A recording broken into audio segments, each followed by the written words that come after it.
नमस्कार दोस्तों, कैसे हैं आप? दोस्तों, देवताओं और असुरों के बीच भी कई बार युद्ध हुए हैं। एक असुर ने दूसरे असुर को भी ललकारा है, जैसे रावण ने बाली को। और भी ऐसे कई उदाहरण हैं। लेकिन आज के इस वीडियो में हम बात करेंगे दो असुर भाइयों के बीच हुए युद्ध के बारे में। और तो और इनके युद्ध में भगवान श्री राम जी को भी सहायक बनना पड़ा था। आपके मन में यह विचार अवश्य आ रहा होगा कि वो दोनों असुर भाई कौन थे। तो वो दोनों असुर भाई थे बाली और सुग्रीव। आज हम बात करेंगे किष्किंधा के वानर राज बाली और उसके छोटे भाई सुग्रीव के बीच हुए युद्ध का क्या कारण था। बाली किष्किंधा का राजा था, सुग्रीव बाली का छोटा भाई था। ये दोनों महाराजा रीछ के पुत्र थे।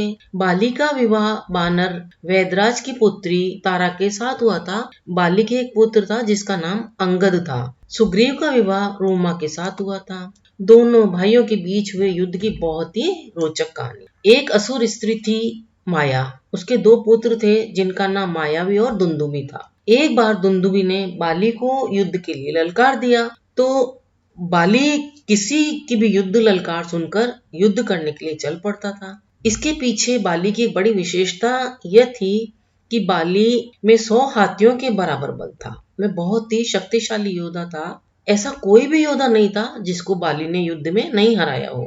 और ऐसा भी कहा जाता है कि देवराज इंद्र ने बाली को एक हार उपहार में भेंट दिया था, जिससे ब्रह्मा जी ने मंत्र युक्त करके बाली को वरदान दिया कि वह जब भी इस हार को पहनकर युद्ध में जाएगा तो उसके शत्रु की आधी शक्ति उससे निकलकर बाली को प्राप्त हो जाएगी, जिसके कारण वह और भी अधिक शक्तिशाली हो जाएगा। बाली के पास इतना बल था कि एक बार उसने महाबलशाली रावण को भी परास्त कर दिया था।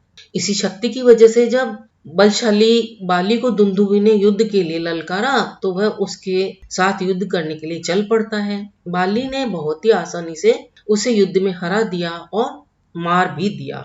उसके बाद बाली ने दुंदुभी राक्षस को अपने हाथ में लेकर घुमाते हुए हवा में उछाल दिया, तो उस समय उसके रक्त की कुछ बूंदें ऋष्यमुख पर्वत पर रहने वाले मातंग ऋषि के आश्रम पर जाकर गिर गई।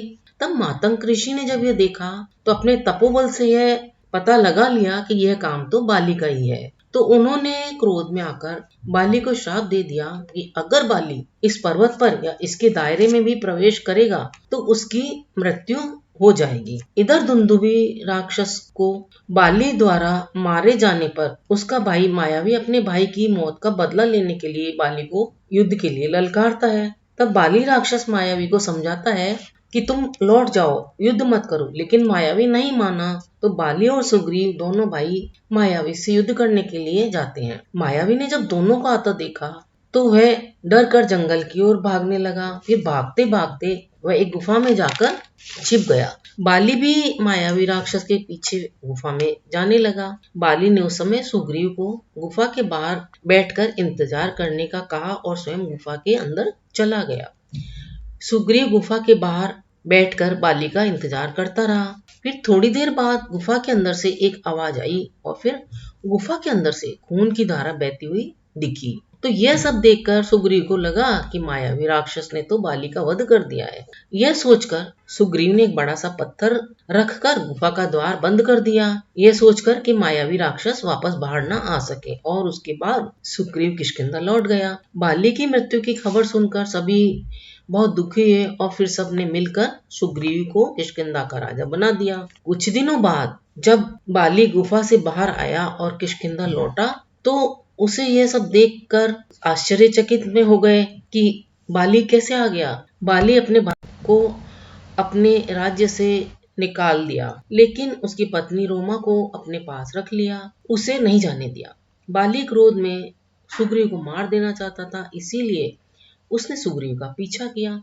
तब सुग्रीव बाली के डर से बचता हुआ ऋष्यमुख पर्वत पर जाकर रहने लगा, जहाँ बाली का जाना अनिष्टकारी था, क्योंकि मातंग ऋषि द्वारा दिए गए श्राप से यदि बाली वहां जाता है तो उसकी मृत्यु हो जाती है। ये बात सुग्रीव को पता थी, इसीलिए वह बाली से बचने के लिए ऋष्यमुख पर्वत पर चला गया। इसी वजह से दोनों भाई बाली और सुग्रीव के बीच भयंकर शत्रुता हो गई। लंकापति रावण ने जब सीता माता का हरण कर लिया तब श्री राम जी अपने भाई लक्ष्मण के साथ वन में सीता माता की तलाश कर रहे थे। तभी उनकी मुलाकात हनुमान जी से हुई। हनुमान जी भगवान राम जी के परम भक्त थे, तो हनुमान जी ने श्री राम जी को सुग्रीव के पास चलने को कहा और वो उनके पास उनको लेके गए और उन दोनों की मित्रता करवाई। सुग्रीव ने श्री राम जी से मिलने के बाद अपने भाई बाली द्वारा उस पर किए गए अन्याय के बारे में उन्हें बताया। तो श्री राम जी सुग्रीव की बात सुनकर बाली का वध करने को तैयार हो गए। तभी सुग्रीव ने राम जी को बाली के अत्यधिक बल के बारे में बताया और कहा कि बाली को वही बलशाली मार सकता है जो कुछ दूरी पर उगे हुए वह 7 पेड़ों को दिखाते हुए कहता है कि जो इन 7 पेड़ों को एक ही बाण से भेद सकता है। श्री राम जी ने उसी समय एक ही बाण से उन 7 पेड़ों को गिरा दिया। यह देखकर सुग्रीव ने सोचा, ये अवश्य ही बाली से मेरे अन्याय का बदला लेने में समर्थ हैं और यह मेरी सहायता कर सकते हैं। इस सब के बाद सुग्रीव ने श्री राम जी को सीता माता को खोजने में उनकी मदद करने और उनका साथ देने का वादा भी किया। इस तरह राम जी और सुग्रीव की मित्रता हो गई। इसके बाद श्री राम जी ने सुग्रीव को बाली से युद्ध करने की चुनौती देने का कहा। तो बाली उससे युद्ध करने आता है तो सुग्रीव डरकर वन में भाग जाता है। उससे सुग्रीव को भागते समय काफी जगह चोटें भी लग गई। तब सुग्रीव ने राम जी से कहा, आपने बाली को मारा क्यों नहीं? तब राम जी ने कहा कि आप दोनों एक जैसे दिखते हैं, इस वजह से मैं बाली को पहचान नहीं सका और उस पर बाण नहीं चलाया। फिर राम जी ने सुग्रीव को फूलों की एक माला पहना दी और उसके बाद सुग्रीव ने फिर से बाली को युद्ध के लिए ललकारा। फिर वे उन दोनों के बीच में युद्ध शुरू हो जाता है। श्री राम जी अब बाली को अच्छी तरह पहचान सकते थे, तब उन्होंने छिपकर बाली के ऊपर बाण चला दिया जिससे वह पृथ्वी पर गिर गया। अब उसके बाद जब सब उसके नजदीक पहुंचे तो बाली ने सुग्रीव से पूछा कि किसने मुझ पर ये छिपकर बाण चलाया, किसने मुझ पर छिपकर वार। तब श्री राम जी ने बताया कि उन्होंने उस पर वार किया है।